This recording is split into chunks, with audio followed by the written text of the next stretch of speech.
President Trump says that he is planning to admit thousands of Chinese students into American universities. China's foreign ministry spokesperson responding in part, quote, China hopes the U.S. will act on President Trump's commitment to welcoming Chinese students to study in the country, stop groundlessly harassing, interrogating, or repatriating them, and earnestly protect their legitimate and lawful rights and interests. Joining me now is Gatestone Institute senior fellow Gordon Chang. Gordon, your reaction first to the plan, and then do you think it's a national security issue, the concerns about letting this many Chinese students into the country? And then also, I just read you their take on all of this.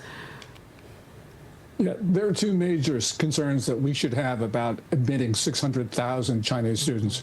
First of all, there's the issue of spying. And we know that wherever there are Chinese students, there are Chinese consular officials and Ministry of State Security agents who monitor, coerce, and surveil them. So if the Chinese are going to double or more than double the number of students here, we're going to have more Ministry of State Security agents crawling around our country.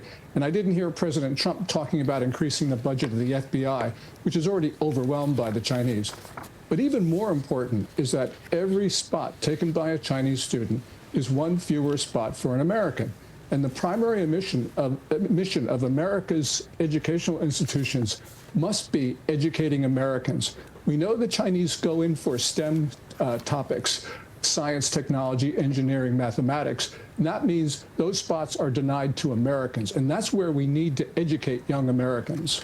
You know, also, too, with regards to China, you know, and Maria's talked about this a lot, about all these Chinese companies that are listed on U.S. exchanges. And Jesse Fried's got a piece out this morning. Beijing's legal Great Wall helps fleece U.S. investors. And he basically says the SEC should stop Chinese firms from listing on U.S. exchanges. And they lay out a very detailed case as to why we should not let these companies be a part of our markets. Yes, and we have given exemptions to China that are not available to companies from other countries, that they don't have to comply with our disclosure laws. American markets are deep. They are attractive because investors know that companies are under strict requirements. China doesn't have those same requirements, and there have been fleecing of American investors continually. So this is unwarranted.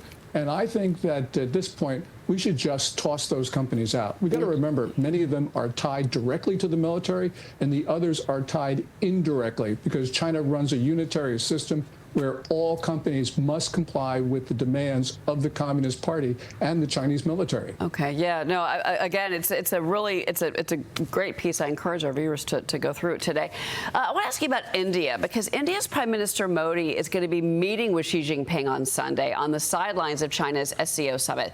This is Modi's first visit to China in 7 years, as they are looking to reset their ties. This, as President Trump's 50% tariff on India's imports is taking effect. Gordon. So India and China have been at odds for years, and they carry very, nationalistic leaders. What do you make of this meeting now, the timing?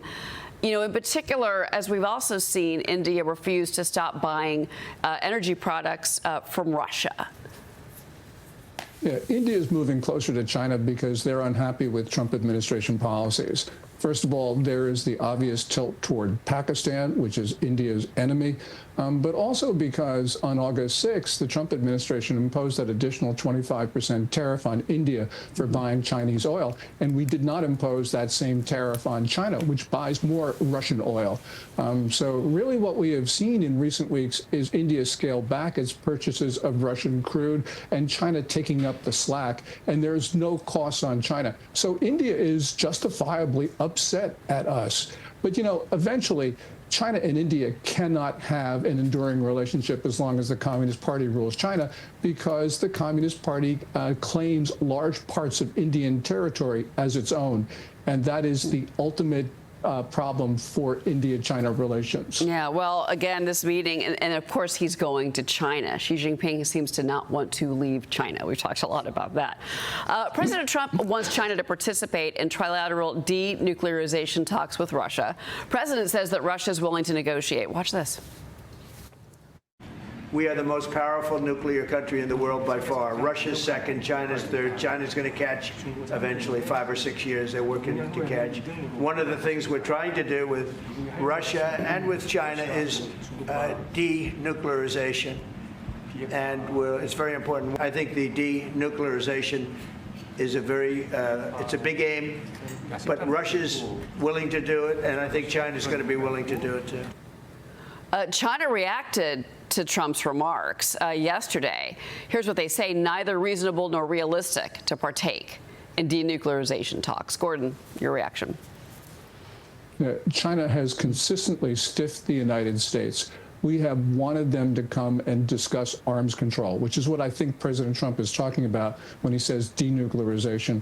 China is going to maintain that consistent position because it wants to build up its arsenal rapidly. And it wants to do that not so much to use it in the sense of firing off missiles with nuclear tipped, but they really want to coerce countries into not doing things by threatening to use their nukes.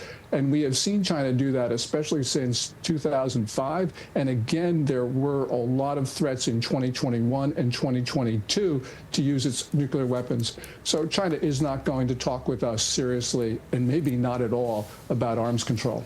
Real quick before you go, the AI race against China is heating up. Beijing wants to triple production output of semiconductor chips. Of course, they want to beat us. Maria spoke to the chairman of the House Select Committee, John Molinaro, yesterday about this report. Watch what he said. I want to see America continue to lead in AI. We are vastly ahead of our competitors, and we want to continue to that. Unfortunately, China and the CCP steal technology, they leverage technology, and they would like to dominate this area because there are advantages both in economic sense as well as a military sense. And so we need to stay ahead. What do you make of that real quick, Gordon? Yeah, the way we stay ahead is not to sell China chips. We saw that China is so reliant on American chips when DeepSeek was not able to release its R2 model because they were trying to use only domestic-made chips, Huawei's Ascend. The country that wins AI is going to be the one that gets other countries to adopt their AI first. We have a big lead. We can make sure China doesn't catch up by not selling them chips. So I don't think we should sell them anything, especially NVIDIA's H20 or anything on the Blackwell design, which is what Jensen Huang of NVIDIA is now talking about. Well, President Trump has obviously gotten involved in this as well. Gordon Chang, it's always great to see you. Thank you for being here. Thank you, Cheryl.